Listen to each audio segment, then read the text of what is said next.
Russia is probably the last place that comes to mind when you hear the phrase black wealth. Well, it's time to change that perception, because there are some of the most financially stable black communities present in Russia, thriving not only in conventional money but also in land, art, education, and resilience.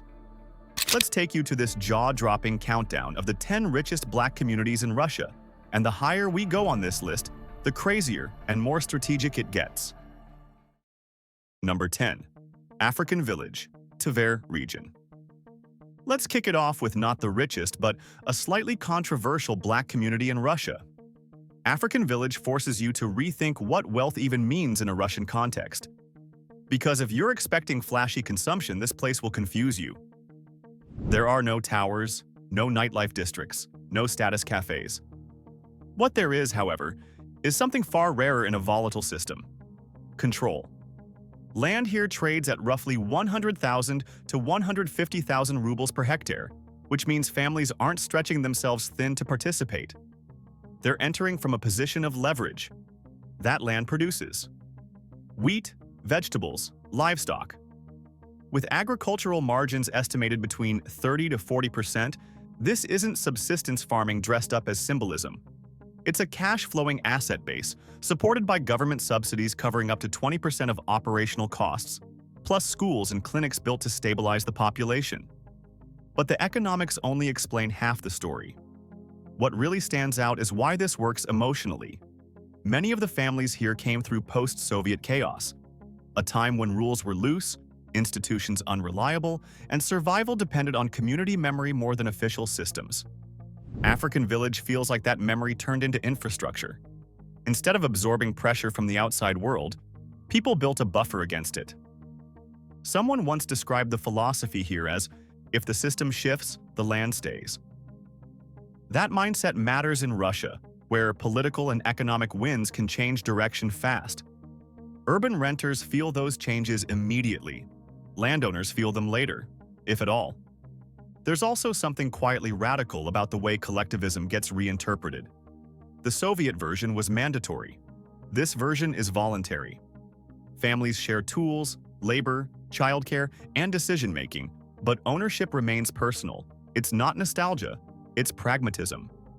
You won't hear many speeches about identity here. What you will hear are conversations about crop yield, school schedules, and whose truck is running this week. And somehow, that's the point. Wealth doesn't always announce itself as success. Sometimes it looks like stability you don't have to explain. And if this is what black wealth looks like when it opts out of the city entirely, the next stop shows what happens when creativity becomes the currency instead. Number 9. Petrogradsky District, St. Petersburg. Petrogradsky feels like a place where people exhale. That's the first thing I noticed. It doesn't hustle you. It doesn't sell you aspiration. It lets you exist. And for many black residents, that's the real luxury. Financially, it holds its own. Property prices hover around 550,000 rubles per square meter, while monthly incomes average around 160,000 rubles, often boosted by freelance work, teaching, performing, or embassy-adjacent roles. The universities matter here a lot. Soviet-era exchange programs didn't just bring students, they planted roots. Some stayed, married, raised kids, and quietly stitched themselves into the city's cultural fabric. What's different about Petrogradsky is how income behaves. It's rarely linear. Someone might teach during the week, perform on weekends, consult on a project for 3 months, then disappear into a personal creative phase. That flexibility keeps material pressure low, even if headline salaries don't look impressive. Lifestyle reflects that rhythm. Public transport runs smoothly, people walk, conversations happen in kitchens, galleries, rehearsal rooms. Community events feel intimate, not institutional. And there's less obsession with proving success outwardly. Emotionally, though, this district carries complexity. Black identity here isn't monolithic. Mixed heritage residents talk openly about growing into blackness rather than inheriting it fully formed. There's pride, but also an unspoken desire for deeper connection, more sisterhood, more shared space, more moments of recognition beyond the stage. Faith often fills that gap. Churches and spiritual communities become grounding points, especially for those balancing African heritage, Russian upbringing, and global creative influences. Art here does something important. It protects without posturing. Artists are respected, creators are left alone. Even when curiosity crosses into staring, the social rules tend to hold. That respect functions like a soft shield. In short, Petrogradsky teaches you that wealth isn't always about accumulation. Sometimes it's about not being extracted from emotionally, creatively, or spiritually. And just across the water sits a district where that creative legacy hardens into something even more durable. Number 8. Vasileostrovsky District, St. Petersburg. Vasileostrovsky isn't flashy, but it's deliberate. This is where Black presence in St. Petersburg stops feeling temporary and starts feeling historical. The economics are steady and upward. Property prices average around 600,000 rubles per square meter, climbing roughly 12% year over year. Median incomes sit near 170,000 rubles a month, about 20% above the city average. But the real value lies in continuity. Many Black families here trace their roots back to the 1970s and 80s, when Soviet universities actively recruited students from Africa. Degrees turned into careers. Careers turned into families. Families stayed. Lifestyle signals that long view. People don't rush to move. Cultural participation matters more than nightlife. Museums, lectures, theaters, and family dinners dominate social calendars. Children grow up hearing multiple languages and watching adults who understand how systems work. Not because they conquered them, but because they learned them early. There's a powerful sentimental layer here, especially around performance and identity. Black creative pioneers, often women, built visibility at a time when there were no templates. Being seen was risky. Language fluency wasn't optional, it was survival. Over time, that fluency became permanence. Gender plays a role too. Women frequently became cultural translators in schools, institutions, and families. They shaped how Blackness was perceived locally, long before global conversations caught up. What Vasileostrovsky ultimately shows is that wealth can arrive through patience, not by chasing trends, but by staying put long enough for reputation, education, and trust to compound. And from here forward, the list moves away from legacy and toward districts where Black wealth starts pressing right up against power, not accidentally, but by design. Number 7. Zulabino. Zulabino is what happens when timing becomes a form of intelligence. This part of southeast Moscow didn't suddenly become wealthy. It became reachable, and that changed everything. The metro extension alone pushed property prices into the 380,000 to 420,000 rubles per square meter range. And for families who bought just ahead of that curve, the appreciation wasn't accidental. It was planned. Household incomes here typically land between 145,000 and 165,000 rubles a month, which doesn't sound extravagant until you factor in household structure. Families are larger. Average household size sits around 4.2 people. And that changes the math. Costs are shared. Savings pool faster. One income covers housing, another funds business, a third supports education. Capital stacks quietly. Business formation rates tell the story. Roughly 15 to 20% of households are involved in small enterprises, mostly imports, food services, logistics support, or faith-adjacent commerce. These aren't high-margin startups, but they're durable. Many operate alongside salaried work, which spreads risk and keeps cash flow consistent. Lifestyle reflects that growth phase. New-build apartment complexes dominate, often with gyms, playgrounds, and private courtyards. Schooling matters deeply here. Not prestige schools, but consistency. Parents talk about exam results and after-school programs with the same seriousness others reserve for investment portfolios. Food and faith anchor the neighborhood. Local markets move jollof rice, fufu, spices, not as novelty items, but staples. Churches and mosques double as social infrastructure, places where information circulates, who's hiring, whose child needs tutoring, which landlord is fair. Sentimentally, Zulabino is fascinating. spiritual differences, Pentecostal versus Muslim, African traditions versus Orthodox surroundings, don't fracture the community. They turn into humor. Stories get retold. Boundaries soften. Music plays an outsized role as well. For younger residents, releasing tracks or performing locally isn't about fame. It's about proof. Proof that you belong here. Proof that accent or origin doesn't disqualify you. And one stop further out, that logic becomes even more disciplined. Number 6. Lubberty. Lubberty feels calm in a way cities rarely do. That calm isn't accidental, it's purchased. At roughly 350,000 rubles per square meter, housing here remains accessible by Moscow standards, which lowers entry barriers and reduces financial stress from day one. Median household incomes sit between 140,000 and 160,000 rubles per month. But the real upside lies in scalability. Many residents treat salaried income as a base layer, not the ceiling. Trade, import-export, and retail dominate, with an estimated startup participation rate around 15%. Phone accessories, beauty products, clothing, packaged foods, small margins, high turnover. Lubberty's proximity matters. The 20-minute electrichka ride to central Moscow keeps markets close without absorbing city costs. Families can operate businesses tied to urban demand while living in a lower-pressure environment. Lifestyle is intentionally repetitive, and that's the appeal. School drop-offs, work, evening meals, weekends at malls or football fields. Religious centers serve thousands weekly, reinforcing structure and routine. Mental bandwidth stays intact. One of the most interesting advantages here is legal status.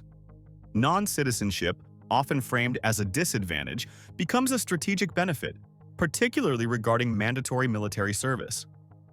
That creates stability for families planning long-term enterprises. There's also a quiet respect for order. Politics rarely dominate conversation. People value safety, predictability, and rules that are enforced consistently.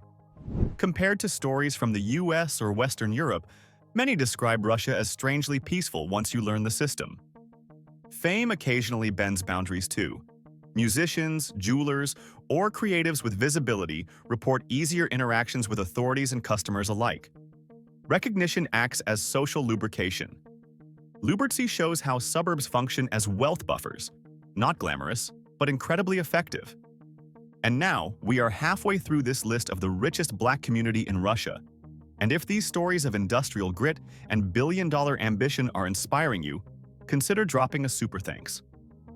We are building Black status to be the ultimate archive of Black success, and your support helps us dig deeper, research harder, and tell the stories that mainstream media ignores. If you want to see more content about the architects of Black wealth, hit that super thanks button and help us grow. Next up, we have Kousminky, where buffering turns into acceleration. Number 5. Kousminky. Kousminky is dense in the way only commercial neighborhoods can be. Everything happens close together, and that closeness is profitable. Property averages around 400,000 rubles per square meter, but what matters is usage. Many families own mixed-use spaces, shops on the ground floor, living quarters above, maximizing yield per square meter. Household incomes range from 150,000 to 170,000 rubles per month, though that figure understates reality.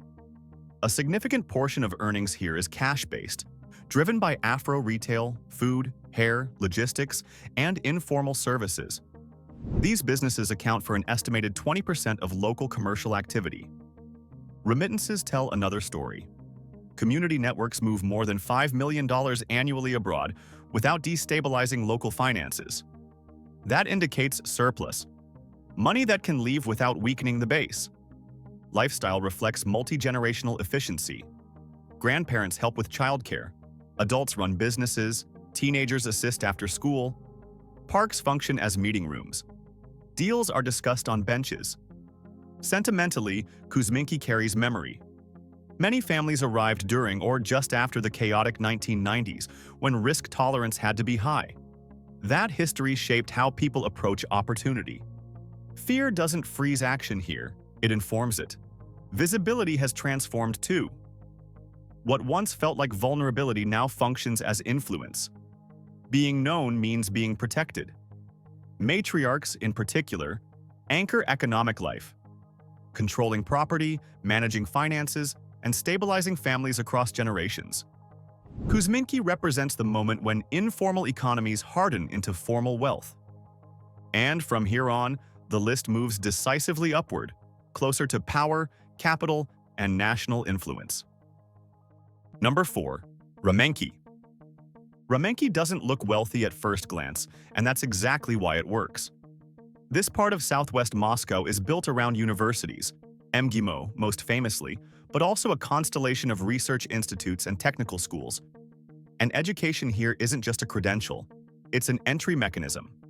Property prices sit in the 500,000 to 600,000 rubles per square meter range, driven less by luxury demand and more by consistent academic pressure. Students arrive, graduates stay, professionals settle. The income curve here is delayed but steep. Median household income hovers around 180,000 rubles per month, but that number hides trajectory. Many residents experience income jumps within 5 to 10 years post-graduation, especially in law, international relations, engineering, and IT. About 10% of the student population has African ties, which creates a quiet but powerful pipeline: education, residency, employment, ownership. Rent to own is common. Students rent modestly, often sharing units, then buy locally once income stabilizes. The familiarity lowers friction: same streets, same transit routes, same networks. It's wealth built through continuity. Lifestyle reflects that pragmatism. Apartments are efficient rather than extravagant. Cafes are functional. Transit access matters deeply. The ability to cross Moscow quickly converts time into productivity, which in a city this large is an economic advantage on its own. Sentimentally, Ramenki is where identity sharpens. Many describe it as the place where being African in Russia stops feeling theoretical. Politics are discussed obliquely, if at all. Outcomes matter more than ideology. Community forms before it's ever labeled as such. Study groups turn into friendships. Classmates become colleagues. Colleagues become co-owners. What makes Ramenki powerful is that it treats education not as a phase, but as infrastructure. Russian campuses don't just educate, they incubate permanence. And once permanence is established, the next step is stability, and that's where the next Black community in our list arrives. Number 3. Zamask Veshi. Zamask Veshi feels composed in a way that's difficult to fake. Sitting just south of the Kremlin, bordered by the river and protected by heritage zoning, it's one of those neighborhoods where change happens slowly and predictably, which is exactly why wealth feels comfortable here.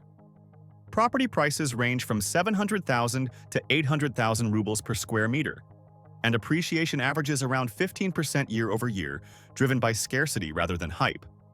Median household income sits near 200,000 rubles per month, but many residents supplement that with foreign stipends, NGO salaries, or diplomatic allowances. The Black population, roughly 600 residents, is closely tied to embassies, cultural institutions, and international organizations. This is legacy wealth in motion, not fast money. Homes are larger than the Moscow average. 4- and 5-room apartments are common, accommodating extended families and long stays. Consumption patterns skew cultural rather than material. Museum memberships, language programs, private tutors, travel. Crime rates are exceptionally low, around 0.5 incidents per 1,000 residents, but security isn't loud, it's embedded. Sentiment here is deeply intellectual. Russia is often framed as an anti-colonial alternative, not perfect, but different. Mixed heritage children grow up negotiating Blackness through history and dialogue before emotion. Identity is discussed, not defended. Comedy and art play a quiet role. Humor becomes a way to claim space without confrontation, to exist fully without provoking reaction. It's a soft but effective form of leverage. Zamask Veshi teaches a crucial lesson. Safety changes the way childhood unfolds. When fear is removed from daily life, ambition has room to breathe. And just a short distance away, ambition starts to take visible risks. Number 2. Presnensky District, Moscow City. Presnensky is where black wealth in Russia stops being theoretical and starts being tested in real time. This is Moscow City, glass towers, corporate headquarters, and residential skyscrapers that function less like homes and more like financial instruments.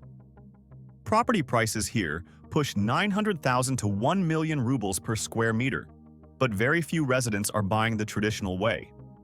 Ownership is often indirect. Corporate housing allowances, company-leased apartments, or units purchased through business entities rather than individuals. That structure alone tells you who this neighborhood is designed for. Income ranges here are wide and unstable by design. Some residents earn 220,000 rubles per month. Others clear 300,000 to 400,000 plus, depending on how the month goes. Finance, crypto trading, tech startups, entertainment, consulting – these are income streams tied to volatility, not predictability. Among the roughly 800 black residents in Presnensky, a striking proportion are self-employed or brand-driven. Many deliberately avoid normal salaried jobs because ceiling matters more than safety. In a system where upward mobility is narrow, self-direction becomes survival. The lifestyle reflects that tension. Security is infrastructural rather than emotional. Private elevators, controlled access floors, 24/7 concierge desks that double as gatekeepers. Car ownership sits around 70%, yet cars are rarely used for necessity. They're symbolic, sometimes ceremonial. The metro still wins because speed and anonymity beat spectacle. What makes Presnensky unique isn't the money. It's how fame functions as a social buffer. Recognition alters interactions. Police encounters soften. Bureaucracy bends. A known face moves differently than an unknown one. Tattoos, aesthetics, even overt loyalty signaling aren't rebellion here. They're legibility tools. Ways of being read correctly in a rigid system. There's also risk baked into everything. Visibility attracts opportunity and oversight simultaneously. Businesses grow fast, but scrutiny follows scale. Success here isn't just about making money, it's about managing attention. Presnensky teaches a hard lesson. Wealth can grow exponentially, but it demands constant negotiation. And some people decide they don't want to negotiate at all. That's when we look at the richest black community in Russia, the number 1 spot in our list. Number 1. Kamovniki District, Moscow Central. Kamovniki doesn't feel competitive, but that's what takes it to the top. This district sits close enough to power to benefit from it, but far enough away to avoid being watched constantly. Property prices, 850,000 to 950,000 rubles per square meter, place it firmly in Russia's top 1 to 2%, yet the wealth here doesn't perform. It settles. Median household income is around 250,000 rubles per month, but that figure understates reality. Dual-income professional households often reach 300,000 to 350,000 rubles, sometimes higher, especially among diplomats, senior IT engineers, consultants, and international legal professionals. The black population, estimated between 500 and 1,000 residents, is overwhelmingly professional class, and crucially, owners, not renters. Roughly 60% ownership is unusually high for Moscow and reflects long-term strategy rather than market timing. Many families here arrived during the late Soviet or early post-Soviet period, buying when prices were low and uncertainty was high. That timing created a compounding advantage. Mortgages are often paid off. Debt exposure is minimal. Wealth strategy centers on preservation. Low leverage, diversified foreign holdings in Europe or Africa, quiet asset accumulation. No speculation, no urgency. Lifestyle signals are subtle but telling. Infrastructure reliability becomes luxury. Metro trains run with near-clockwork precision. Private clinics, international schools, and embassies sit within walking distance. Education absorbs discretionary spending, with families paying 1 to 2 million rubles annually for international schooling without treating it as extravagant. Dining happens in controlled spaces, coffee mania, embassy receptions, private gyms, environments where everyone understands discretion. Sentimentally, Kamovniki is about legitimacy. Families here embody dual fluency, African roots paired with deep Moscow literacy. Parents pass down discipline forged during instability, not bravado. Their children grow up navigating the tension of being too Russian for Africa, too black for Russia, but with a confidence rooted in access rather than approval. Kamovniki is what happens when black wealth stops proving itself and starts protecting itself. And this concludes our journey through the richest black communities present in Russia. Which one of these stories impressed you the most? Let us know in the comments. And for more such interesting peeks into black wealth, check out Black Status.